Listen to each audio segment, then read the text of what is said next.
ദീപകിന്റെ കഴുത്തിലെന്താ ഒരു ചുവന്ന പാട്?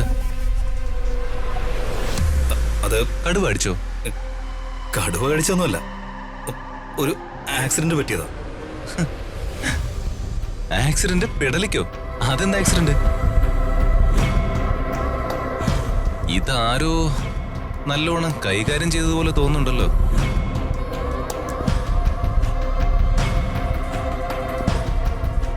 ബൈക്ക് മറിഞ്ഞ് ഒരു മരക്കൊമ്പ് വന്ന് പെടലിക്ക് മുട്ടിയതാ. ആ, ഈ കാട്ടിലൂടെയൊക്കെ ബൈക്ക് ഓടിക്കുമ്പോഴേ സൂക്ഷിക്കണേ കേട്ടോ. ഇരുട്ടടി പോലെ ആയിരിക്കും മരക്കൊമ്പിന്റെ അടി. മേഡം, ഞാൻ വർമ്മ സാറിന്റെ ഓഫീസിലേക്ക് പോവാ. ഇടയ്ക്ക് ഞാൻ വിളിക്കാം. ശരി രാജു.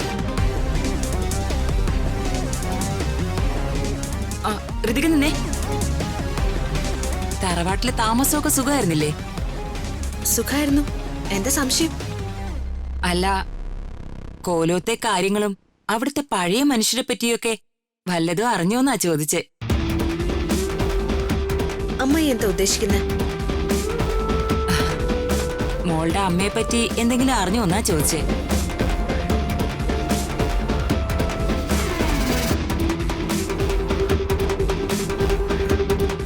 അമ്മയോ?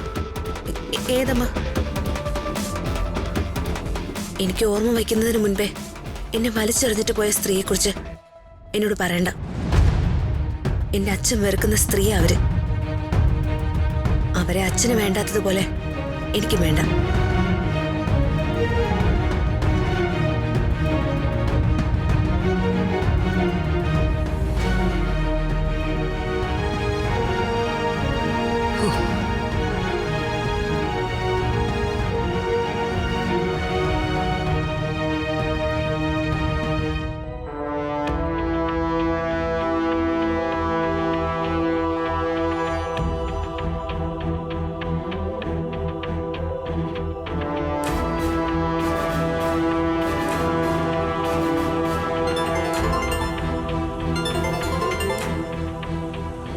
ആ മേഡം.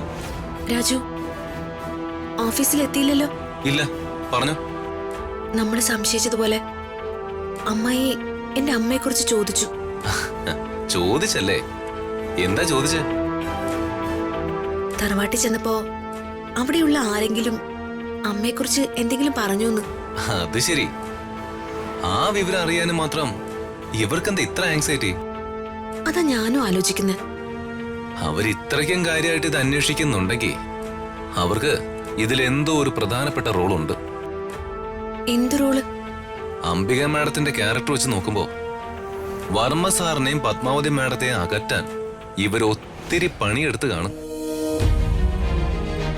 എല്ലായിടത്തെയും പോലെ വർമ്മ സാറിന്റെ ഫാമിലി ലൈഫിലും ഇവര് തന്നെയാ വില്ലെത്തി. അതിലെ നോ ഡൗട്ട്. അതൊക്കെ വ്യക്തമായിട്ട് അറിയണമെങ്കിൽ അമ്മയെ കണ്ടെത്തിയാലല്ലേ പറ്റൂ. മാഡത്തിന്റെ അമ്മയെ എത്രയും പെട്ടെന്ന് നമുക്ക് കണ്ടുപിടിക്കണം. അല്ല, അമ്മമ്മ എന്തെടുക്കുക? കണ്ടില്ല, തിരക്കിലാണെന്ന് തോന്നുന്നു. ആ ശരി, ഓക്കെ മാഡം. ഞാൻ ഓഫീസിൽ നിന്ന് തിരികെ വരുന്ന വഴിക്ക് മാഡത്തിനെയും കൂട്ടി നമുക്ക് ഒരുമിച്ച് പോവാം. ശരി രാജു.